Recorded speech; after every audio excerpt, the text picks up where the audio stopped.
بسم الله الرحمن الرحيم الحمد لله رب العالمين والصلاة والسلام على سيدنا محمد الفاتح الخاتم وعلى آله حق قدر الدار العظيم.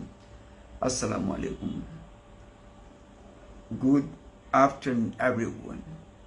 In the name of Allah, the most beneficent, the most merciful, all praises are due to the Almighty Allah, the Lord of the universe, the most beneficent, the most merciful, the sovereign of the day of judgment.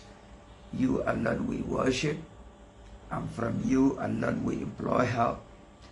Guide us to straight path, the path of those whom you have favored, neither of those who have incurred your wrath, nor of those who have gone astray.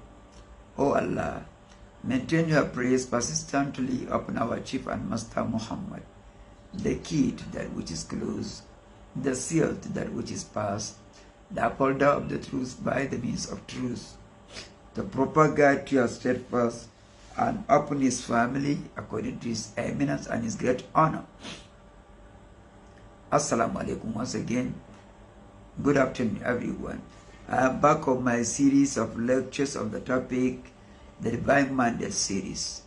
If you can remember, in the last session, we were discussing the arena created by the verses of the chapter Surah Ibrahim, or the chapter titled Abraham, an arena where all the prophets were congregated and addressed by the Almighty Allah in a manner. In fact, they were congregated regardless of their respective ages, regardless of their respective time in which they existed, and their unbelievers were equally gathered together in one place, while the prophets were addressing them as if all the prophets were sent all at once to their respective nations.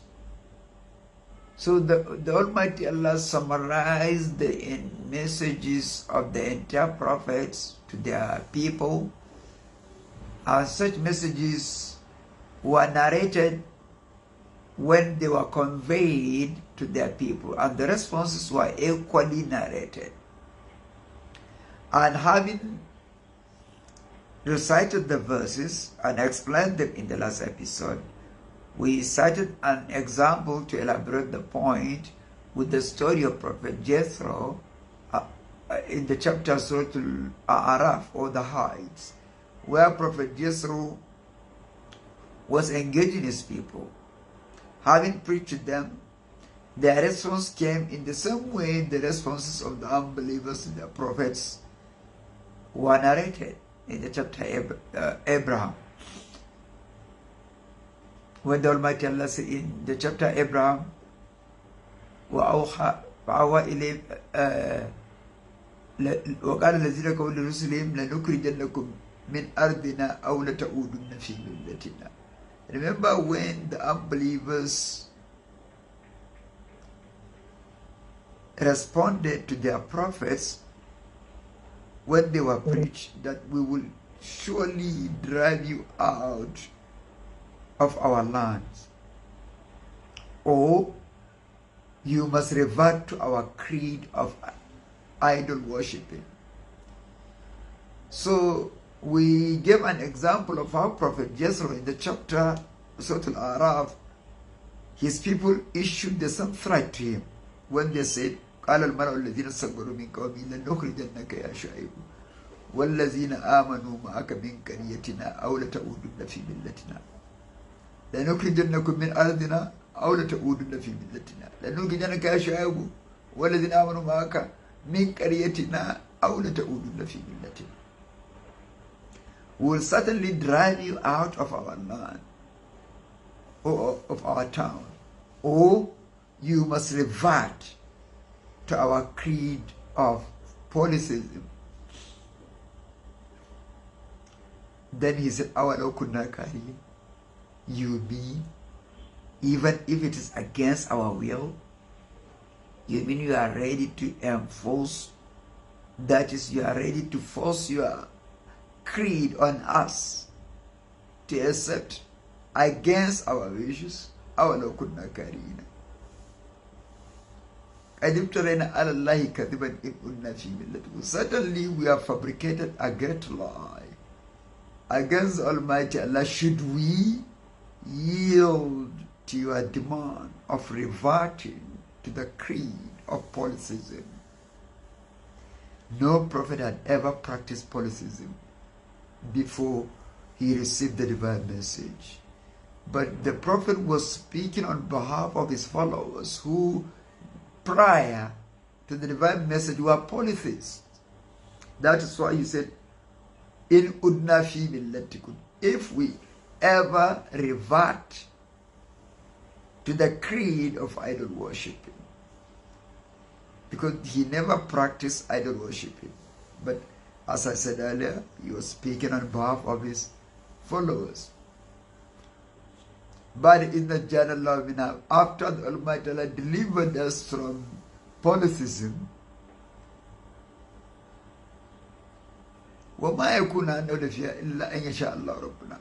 In fact, we have no intention whatsoever to revert back to that creed, except of course if the Almighty Allah wishes something else.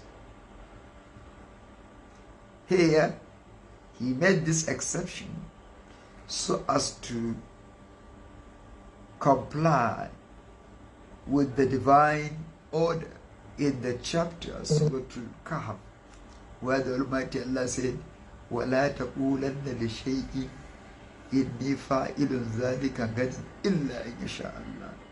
Don't ever say that I have the intention of doing certain things, or I'm doing so things tomorrow, except by the will of Allah. You must say insha'Allah. That's why he said illa an yasha'Allahu rabbuna, except if our Lord wishes something else.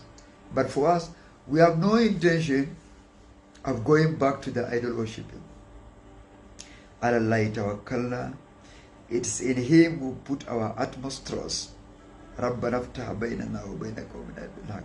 O our Lord, give your judgment between us and our people. That is, judge between us and them. Show who is on the true path and who is not.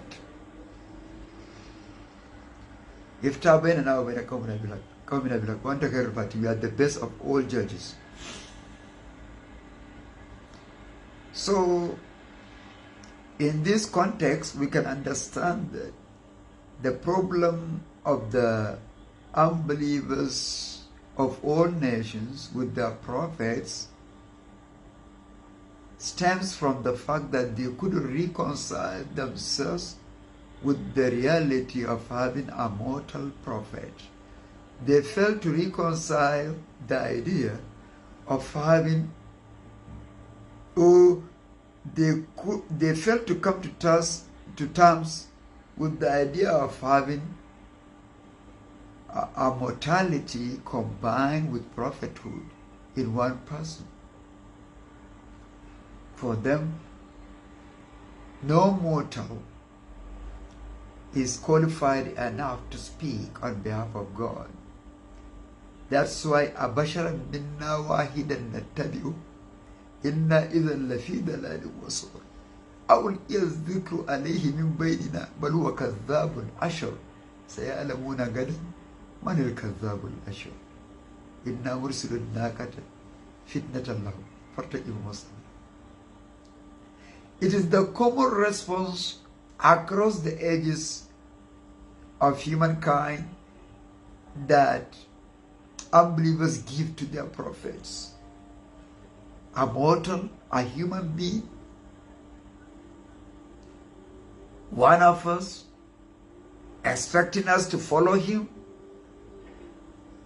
just because he claims prophethood, he claims divine mandate, that is mandated by God to speak on his behalf.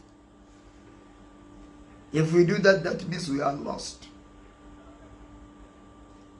Then we have fallen into a great loss.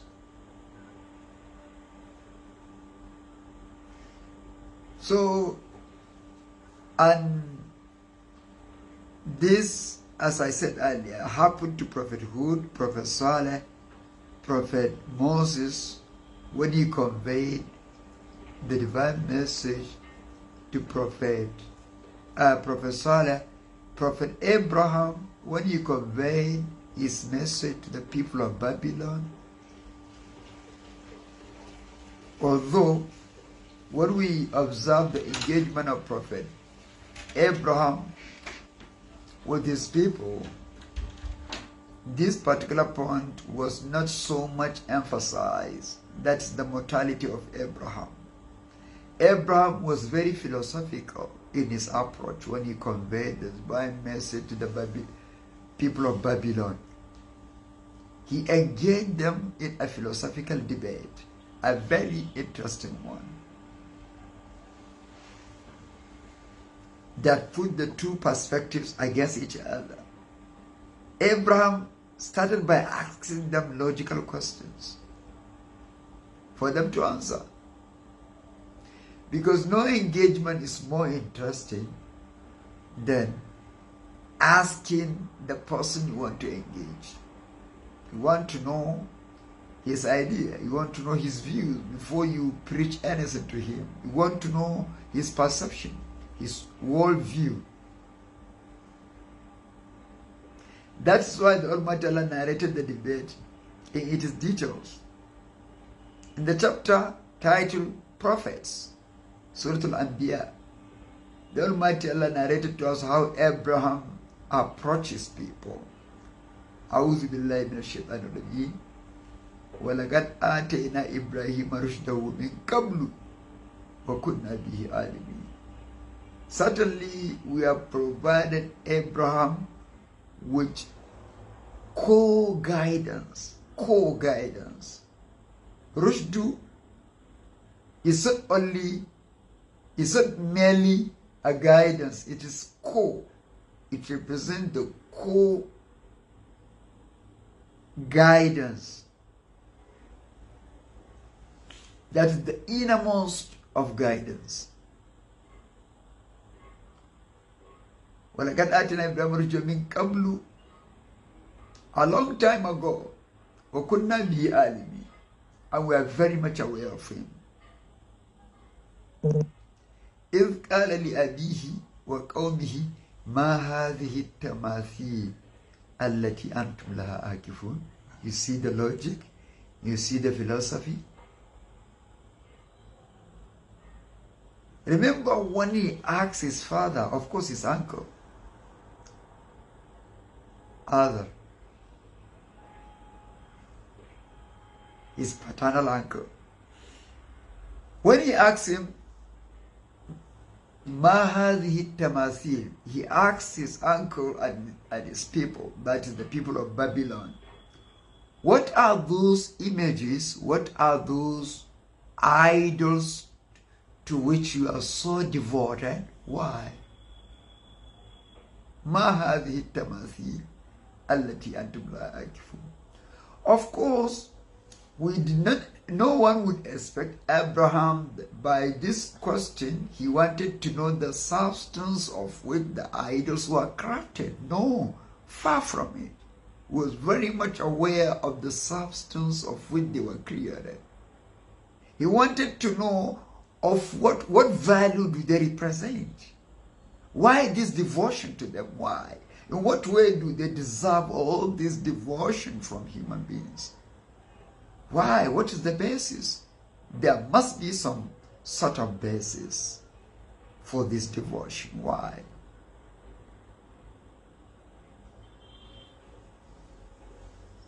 That is why in their response, they did not explain to him the substance of which the idols were crafted, because they knew, of course, that was not what he wanted to know. He did not have to ask for him to know of what substance they were created, either of stones or of wood.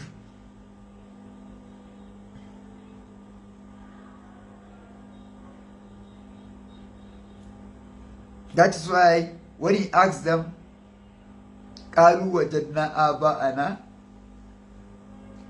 لها عابدين.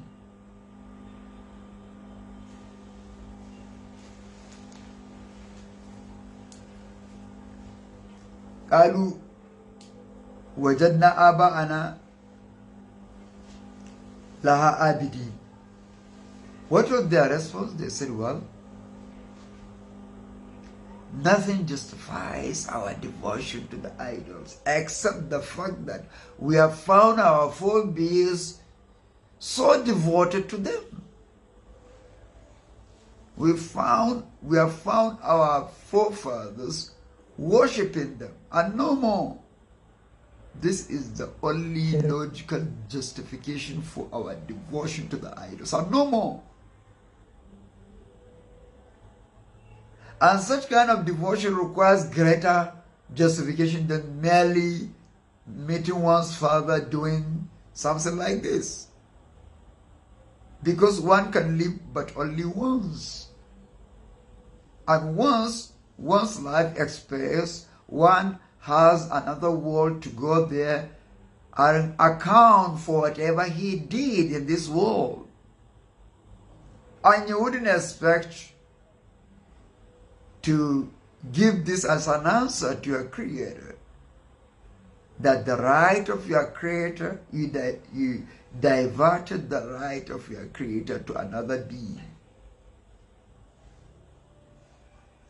Because as I said in quite a number of sessions, that the first logical question that you need to ask yourself while in this world is, why do I exist? What brought me here? First and foremost,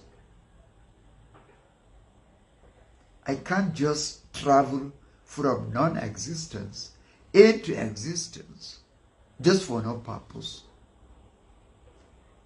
It's a long journey to travel from non-existence. It takes a lot to come out of non-existence into existence. So one needs to pause for a moment to ask himself this question, or to ask themselves this question: why do we exist? For what purpose? Just to come here, enjoy or suffer, and then leave the world, or live the way we want and then depart from the world, only for us to be applauded for a life well spent? Does it make any sense?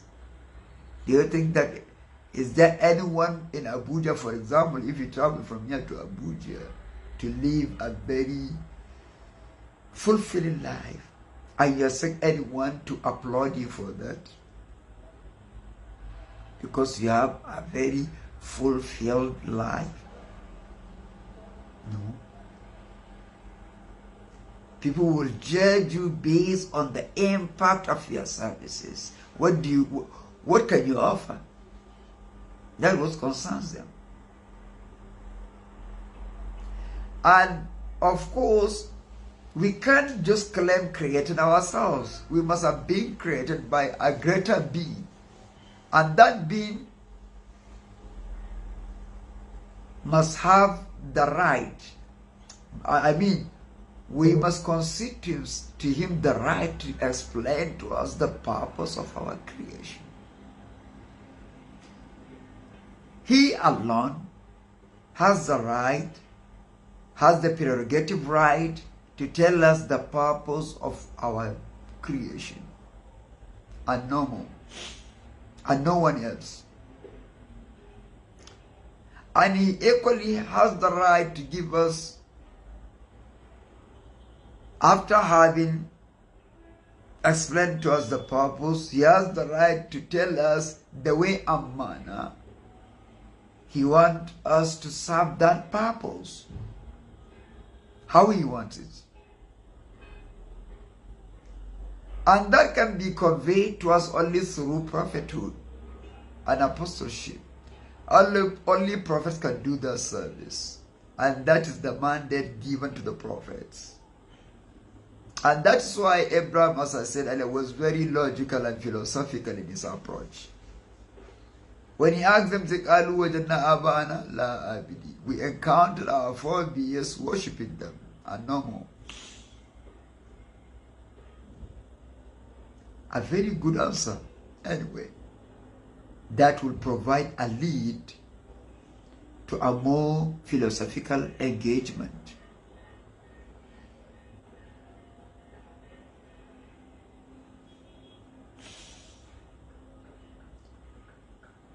قال لقد كنتم أنتم وآباؤكم في ضلال مبين. He says, certainly you and your forebears have fallen into an obvious misguidance. You are obviously misguided to identify the purpose of your worshiping, or rather to just define the philosophy behind your existence within the context of worshiping idols that did not create you. You rather created them. Is it not an irony that the Almighty created you so that you should worship Him, and you ended up worshiping idols you crafted with your own hands? Can't you feel ashamed of yourself? If the Almighty will tell Adam that, will tell the devil,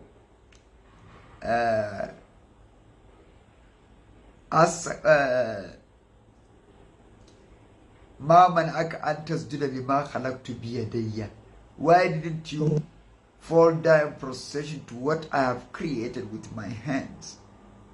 أستكبرت أم كنت من العالين. لقد كنت أنت أباك في ذلك قالوا أجيتنا بالحق أم أنت من اللاعبين. The people of Abraham asked him, they wanted seriousness. أجيتنا بالحق أم أنت من اللاعبين. Want to know in all seriousness that what you are preaching, is it a true message from the Almighty Allah, or you are just joking? أم أنت من اللاعبين. قال بل ربكم رب السماوات والأرض الذي فطرهن وأنا على ذلك من الشاهدين. Certainly, engagement of this nature supersedes simple joke. You can't call it a joke because no conversation can be more serious than this. Conversation with regard to the divinity, that's conversation concerning the Almighty Allah. بل ربكم رب السماوات والأرض الذي فطرهن. Your Lord is the Lord of the heavens and the earth. الذي فطرهن, the same Lord that created them. وأنا على ذلك من الشاهدين. And I can bear witness to this fact, to the fact that all of you, including the entire universe, which consists of the heaven and the earth and all what lies between the two, were crafted by one and single God and for a purpose.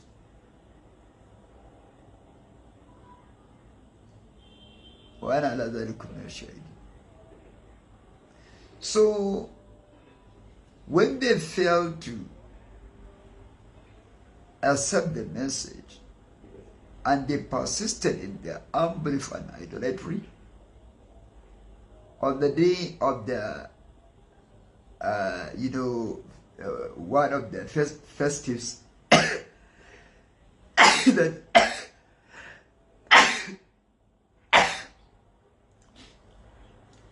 Alhamdulillah. On the festival day, when they wanted to go to celebrate their festival day, as they departed, Abraham said, before they left, they wanted him to join them. فنظر نظرة في النجوم فقال إني سقيم. He told them that I don't feel okay, I'm not fine. I feel sick, so I can't join you. Then they departed. They headed for their festival celebration. And then وَتَاللَّهِ لَأَكِيدَنَّ أَصْنَامَكُمْ بَعْدَ أَنْ تُوَلُّوا مُدْبِرِينَ. Then he said, after they left, I am going to scheme against your idols after your departure. فَجَعَلَهُمْ جُزَازًا فَرَاغَ إِلَىٰ آلِهَتِهِمْ فَقَالَ أَلَا تَأْكُلُونَ مَا لَكُمْ لَا تَنطِقُونَ فَرَاغَ عَلَيْهِمْ ضَرْبًا بِالْيَمِينِ فَأَقْبَلُوا إِلَيْهِ يَزِفُونَ. Abraham was so philosophical, so much so that he served some food to the idols for him to show them the futility of their service to the idols. He served them some food and asked them, "Allah ta'kulu, won't you eat? Ma lakum la tantiquna, why can't you speak?"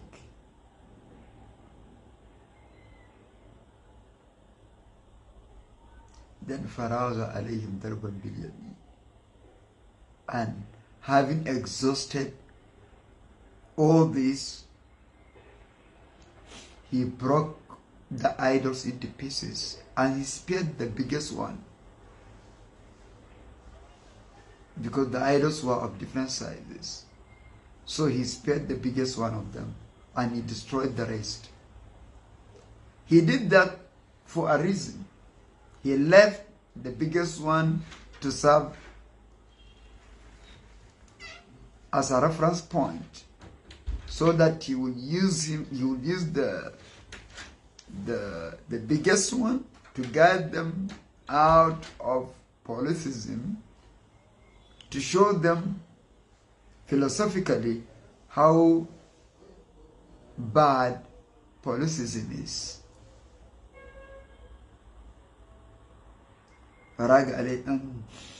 Then when they came back, when he finished destroying them, he took that's the instrument he used in breaking the idols. He placed it on the neck of the biggest idol. As they came back, they found their idols being destroyed. And they started shouting, "Man fa'ala hadha bi alihatina? Innahu lamina adh-dhalimin." Who did this to our idols? Whoever is saying, he must be a wicked man. He must be an unjust person and unfair. Those that were around testified that they had a young man talking about the idols and undermining them. Ibrahim, by the name Abraham. Despite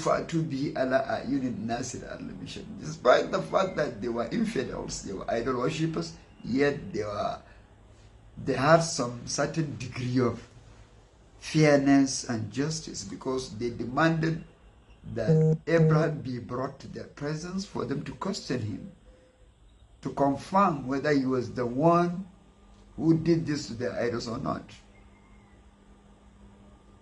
Bring him in the presence of everybody, so that they may testify. When he was brought in, Abraham was asked, "A'anta fa'alta hadha bi alihatina ya Ibrahim?" Oh Abraham, are you the one that did this to our idols? قال بل فعله كبيرهم هذا. He showed to the biggest one. He said, "It is this one that it is this that is the big of them, the biggest of them all, was the one that destroyed them, claiming that he couldn't tolerate smaller idols being worshipped along with him." You see, You see where Abraham was headed to? If the biggest idols couldn't have some patience to tolerate smaller idols, he couldn't share the devotion of worshippers with the smaller idols. What more of the creator of the whole world? You see the logic? You see the philosophy? First, alum in Calvin, ask them if they can speak. Ask the broken idols if they can. They themselves will tell you that it is the biggest one that couldn't tolerate sharing anything, sharing devotion with them. The devotion of worshippers with them. That's why he broke them into pieces. He couldn't stand seeing smaller idols being worshipped alongside, along with him. No. He must be worshipped alone. Him alone and no more. You see how he was taking them out of polytheism into monotheism through logic and philosophy.